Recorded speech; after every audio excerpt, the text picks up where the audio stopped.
हमारी कहानी लाखों साल पहले शुरू होती है। आदिमानव अपनी यात्रा शुरू कर रहे थे। सोचो, एक दुनिया बिना गाड़ियों के, बिना फोन के, यहाँ तक कि बिना घरों के।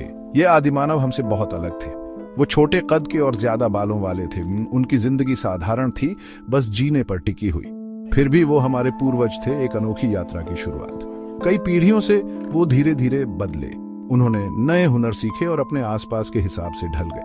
इस बदलाव ने कदम दर कदम आधुनिक इंसानों को बनाया, यानी हमें। आदिमानव एक मुश्किल दुनिया में रहते थे। उनके पास आरामदायक घर नहीं थे जैसे आज हमारे पास हैं। इसके बजाय वो गुफाओं और जंगलों में पनाह लेते थे। ये प्राकृतिक घर उन्हें मौसम और जंगली जानवरों से बचाते थे। जिंदगी रोज खाना ढूंढने के बारे में थी। वो फल, मेवे और जड़ें इकट्ठा करते थे। मांस के लिए जानवरों का शिकार करना भी जरूरी था। जिंदगी खतरों से भरी थी। उन्हें शिकारी जानवरों और प्राकृतिक आपदाओं से सावधान रहना पड़ता था।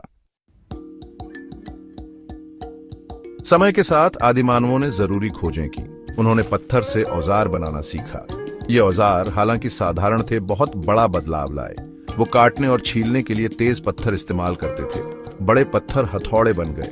इन औजारों ने शिकार करना और रोज के काम आसान बना दिए। लेकिन सबसे बड़ी खोज अभी बाकी थी, आग। सोचो, जब इंसानों ने पहली बार आग पर काबू पाया, आग गर्मी और रोशनी लाई। इससे वो खाना पका सके, जिससे वो स्वादिष्ट और सुरक्षित हो गया। आग ने जानवरों से भी सुरक्षा दी। आदिमानव घुमंतू जिंदगी जीते थे। वो खाने और पानी की तलाश में जगह जगह जाते थे। ये खेती की खोज के साथ बदल गया।